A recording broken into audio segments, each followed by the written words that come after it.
करछना में जो हिंसा हुई थी उसके बाद भीम आर्मी आजाद समाज पार्टी के कई लोगों की गिरफ्तारी हुई है और उस मामले को लेकर एक लीगल जो टीम है आजाद समाज पार्टी की वो अपना काम कर रही है। और हमारे साथ बातचीत करने के लिए रजनीश गौतम जी हैं जो एडवोकेट हैं और Azad Samaj party legal cell के प्रदेश अध्यक्ष भी है। ये पूरे इस मामले को देख रहे हैं, उनसे बात कर लेते हैं क्या कुछ अपडेट है।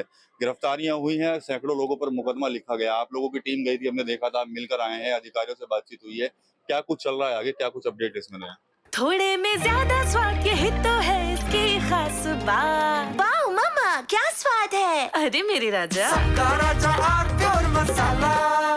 देखिए, लगातार वहाँ जो षड्यंत्र मैं सुनता हूँ, एक षड्यंत्र बहुत बड़ा हुआ है हमारी भीम आर्मी और आजाद समाज पार्टी को बदनाम करने के लिए। क्योंकि जो पूरा घटनाक्रम है, मैं मौके पे गया, वहाँ हमने स्थिति देखी, लोगों से पूछताछ की, तो ये तथ्य सामने आए कि कुछ बाहरी तत्व जो हमारी पार्टी को और हमारे नेता को बदनाम करना चाहते हैं, उन्होंने उस भीड़ में घुस के नीले गमछे डाल के षड्यंत्र के तहत जो दंगे को भड़काने का काम किया, जिसमें बहुत से नौजवान, कुछ कम उम्र के नाबालिग बच्चे भी पुलिस ने जेल भेज दिए हैं। पुलिस वहाँ क्या कर रही है कि लगातार जिसका भी नाम दूसरा पक्ष बता रहा है उन सबको सीधे जेल भेज दे रही है। कोई जांच सही तरीके से नहीं की जा रही है। उसी संबंध में हम वहाँ के डीएम, संबंधित कमिश्नर, एडीएम और डीसीपी आदि सभी से मिले। हमने उससे निवेदन किया कि भैया आप जो है कम से कम स्थिति जो सही है, जो तथ्य सही हैं, उन्हीं के आधार पर कार्य करें। जो बच्चे वहाँ उस समय नहीं थे, जो सर्किट हाउस में मौजूद थे, जो घटनास्थल जहाँ दंगा घटनास्थल है वहाँ नहीं थे, कम से कम आप उन्हें तो इसमें दोषी ना बनाएं। तो उन्होंने हमें आश्वासन दिया कि हम जो वीडियो फुटेज हैं उसके आधार पे और आप हमें एविडेंस देंगे, उसके आधार पे हम जो निर्दोष लोग हैं उन पर कार्रवाई नहीं करेंगे। और हमने इसी संबंध में जो कानूनी लड़ाई है उसे लड़ने के लिए, क्योंकि बहुत गरीब समाज के लोग हैं, जो बच्चे हैं और बहुत बड़ी तादाद में जेल भेजे गए हैं, तो फिर हमने क्या, जो राष्ट्रीय अध्यक्ष हमारे आदरणीय चंद्रशेखर आज़ाद जी हैं, उनके निर्देश पर लीगल सेल की टीम वहाँ गई थी। मैं स्वयं भी मौजूद था। हमारे प्रदेश के प्रभारी भाई पंकज सिंह जी और हाईकोर्ट से चौधरी दिल निसार जी और इस तरह हम करीब 25 के करीब हम एडवोकेट्स थे। वहाँ की जो लोकल टीम है, भाई अनिल जी और भाई विपिन चौधरी जी, वहाँ के जो लीगल सेल के जो मंडल अध्यक्ष हैं वो भी थे। हम सभी लोगों ने फिर एक आदरणीय चंद्रशेखर आज़ाद जी के निर्देश पर एक पैनल बनाया है। उस पैनल में लगभग 30 के करीब एडवोकेट्स हैं, जिसमें वहाँ डिस्ट्रिक्ट कोर्ट में एडवोकेट्स की टीम है, फिर उसके बाद हाई कोर्ट में एडवोकेट्स की टीम है और उसके बाद सुप्रीम कोर्ट की भी हमने एक टीम उसमें बनाई है। क्योंकि सबसे पहले जो जमानत है वो डिस्ट्रिक्ट कोर्ट में डलती है। पैरवी पहले सबसे पहले डिस्ट्रिक्ट कोर्ट में की जाएगी, अगर वहाँ में रिलीफ नहीं मिलता है फिर हाई कोर्ट में की जाएगी, और अगर वहाँ भी रिलीफ नहीं मिलता है तो सुप्रीम कोर्ट तक इस टीम के माध्यम से इस लड़ाई को लड़ने का काम आदरणीय चंद्रशेखर आज़ाद जी के निर्देश पर किया जा रहा है। कुल कितने लोगों पर एफआईआर हुई है, कितने जेल में हैं और कितने लोग? लगभग 500 550 अज्ञात उसमें बताए गए हैं। और अब तो ये रहा कुछ समय, 1-2 दिन से तो ये है कि थोड़ा सा पुलिस जो है कम वहाँ जा रही है गांव में, लेकिन उससे पहले तो ये आलम था कि पुलिस लगातार वहाँ दबिश दे रही थी। पूरा गांव खाली थे, केवल महिलाएं मौके पर मौजूद थी। लेकिन अब थोड़ा सा हमने पुलिस से निवेदन किया है कि भाई जो है माहौल को शांत करें, समरसता बनाने का प्रयास करें। जो गांव के लोग पलायन की स्थिति में आ गए हैं, कम से कम आप ध्यान रखें कि भाई पलायन ना हो।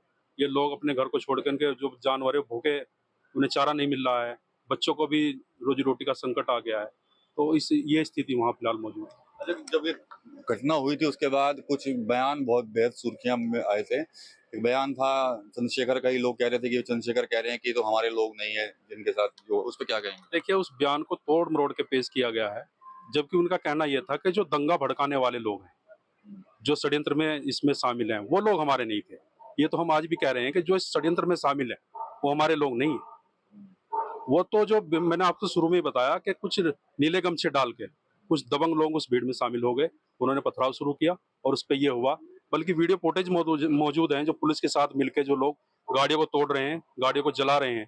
उसमें एक वीडियो ये भी आई है कि हमारे पार्टी के झंडे और बाबा साहब के झंडे को एक बाइक पे रख के उसमें आग लगा दी गई है। तो मैं तो समझता हूँ कि भीम आर्मी का कोई भी कार्यकर्ता जान दे देगा, लेकिन भीम आर्मी के झंडे को और बाबा साहब के झंडे को बाइक पे रख के आग नहीं लगाएगा। तो ये सबूत है कि वो लोग और हैं, वो हमारे संगठन के लोग नहीं है। तो इस षड्यंत्र में वो लोग शामिल है, उनका पर्दाफाश होना चाहिए। इसीलिए भाई चंद्रशेखर आजाद जी ने सीबीआई जांच की मांग की है और हमारी लीगल टीम भी लगी है। हम अपनी लीगल टीम के माध्यम से तथ्य इकट्ठा कर रहे हैं, उसके आधार पर हम हाई कोर्ट में रिट करेंगे और सीबीआई जांच की मांग करेंगे। चलिए, अच्छा, आज चंद्रशेखर जी की भी पेशी थी यहाँ पर पुराने मामले में, क्या रहा है कि नहीं वो? आज यहाँ सहारनपुर में भी एक मामला कोर्ट नंबर 12 में था, उसमें एविडेंस थी, लेकिन आज कोई गवाह यहाँ नहीं थे और आदरणीय चंद्रशेखर आजाद जी को भी अचानक कहीं जाना पड़ा, तो हमने उनकी आज हाजिरी माफी की एप्लीकेशन लगाई। ठीक है। यहाँ पर शौर्य भाई भी हैं, शौर्य अम्बेडकर हैं, भीम आर्मी के वरिष्ठ नेता हैं सहारनपुर जनपद के अंदर। ये बताइए, करछना बवाल के बाद कहीं ना कहीं भीम आर्मी पर भी लोग सवाल उठा रहे थे कि भाई हंगामा कर दिया, बवाल कर दिया।